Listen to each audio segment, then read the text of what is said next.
Level 1. Level 2. Level 3.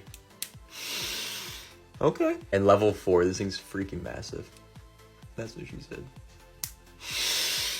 You gotta try these. They actually have magnets on the sides, and these things do not come off with sweat. And then you have this big plastic part that just peels your nostrils wide open. If you're used to using breathing pads when you work out and sleep because you have a deviated septum like I do, thanks, mom. Like, I've literally never had this much oxygen go to my brain at one time. And these are actually on sale right now, so if there's still an orange card below, that means there's still some available if you want to grab one, but you gotta hurry.